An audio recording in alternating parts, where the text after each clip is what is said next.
Let's tank Il'gynoth in the Emerald Nightmare on Mythic difficulty. Now, for this fight, our guild decided to 3-tank it because of the Nightmare Horror's ability called Eye of Fate. Now, if you 3-tank it, your tanks only need to take 1 stack each, and then you just do a 3-tank taunt rotation. So tank 1, then tank 2, then tank 3. If you 2-tank it, both tanks will need to take 2 stacks each and use a big cooldown on the second eye beam and externals on it. So it's up to your guild. It's a lot easier to 3-tank it, but then you lose a bit of DPS. So on Mythic difficulty, there's a few new abilities you need to be aware of and a few extra things going on in the fight that you also need to be wary of. So the first main and most important thing that you need to be aware of is that every time a Nightmare Ica dies, it's going to now leave a debuff on all players in the raid. And what this debuff is going to do is everyone's going to suffer 230,000 shadow damage every 2 seconds for 4 seconds. Now, this alone wouldn't be too bad, but this effect actually stacks, so that means you need to kill the Icas one at a time. However, there is a point in the fight where we're going to be popping 8 of these Icas at once,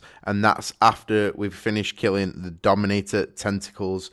And each Dominator Tentacle will drop 4 Icas each, so that's 8 of them. And how you handle this is you kite them, or you can mass grip them if you have a blood DK on top of the eye, and then you pure AoE damage to kill them all at once. You have a stack point, pop 3 raid cooldowns. I think that's how many we used anyway, like an SLT, a barrier, and then a tranquility, and then you just heal through it. And that's just to clear the Icas up from these Dominator Tentacles, because you don't want too many running around at once. And we found this was the best time. Now, the Dominator Tentacles are up at the start of the fight and coming out of the transition phase. Now, like on Heroic mode, the Dominator Tentacle add is pretty much the same. You're going to have 1 tank tanking each one, and you want to split your DPS into 2 groups so that they're dying at roughly the same time, a few seconds either way. It doesn't really matter too much as long as the DPS aren't killing the Icas as soon as they're dead and they're there. So with the Dominator Tentacles, again, Nightmarish Fury is a bit of a problem. You need to make sure you're using active mitigation on the first one.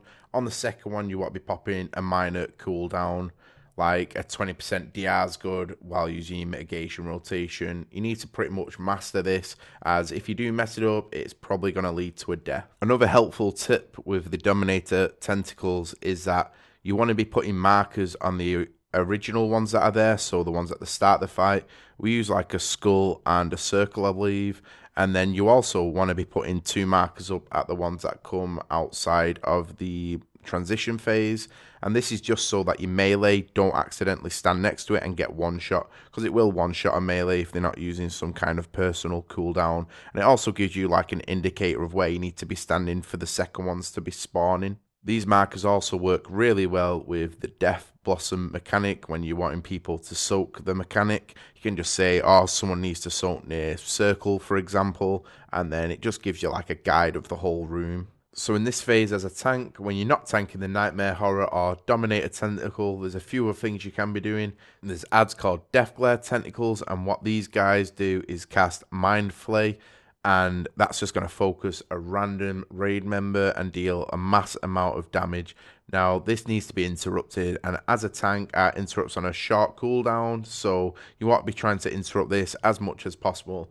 The best time to interrupt this is at the end of the cast and when it starts to channel. And the other thing you can also be doing is you can be slowing the Icas down, you can be stunning the Icas, or you can just be using your single target abilities to just kill down the primary Ica target. One last thing to note with the Icas is that when you're popping them on the eye has a health bar.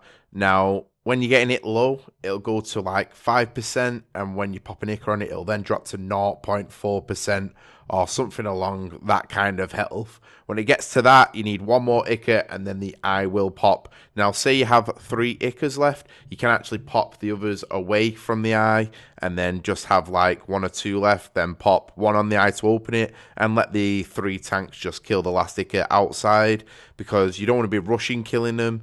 But so you don't want like 3 up, say, and then you're trying to kill like 2 outside, because it gets a bit messy, and if any enter the eye room, it's going to pretty much wipe you. So just keep an eye on the actual eye's health and make a split-second decision whether you want to kill one of the Ickers away or on top of the eye.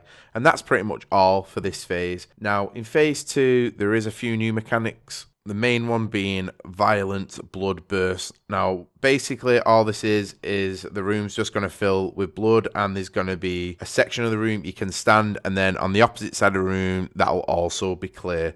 So it's really easy, just stack up, and then when cursed blood happens, you just split the raid into 2 groups and they spread out around the eye in the center of the room. Really easy, stack back up, keep damaging the boss. The second time you enter the room, you're going to have shriveled eye stalks. Now what you want to do for these is you want to interrupt them constantly because they're going to be casting Mind Flay. You want to make sure you're using raid cooldowns just to lower the damage of this. And you kill the first set, and then you're going to let the second set stay alive and burn the boss, because on this time, the second set of cursed blood that goes out, once that pops, it's a raid wipe no matter what. So you want to make sure everyone's putting out as much DPS as possible while interrupting the Mind Flays. Apart from that, there's not too much more to go over. If you need any more tips or advice on the actual general strat of the boss fight, then go to my heroic guide. I'll put a link in the description down below. But for that, pretty much just practice executing this fight. It'll take 1 or 2 full raid nights to get it down. I hope this guide helps you guys. Please like, comment and subscribe for more videos. Thanks for watching.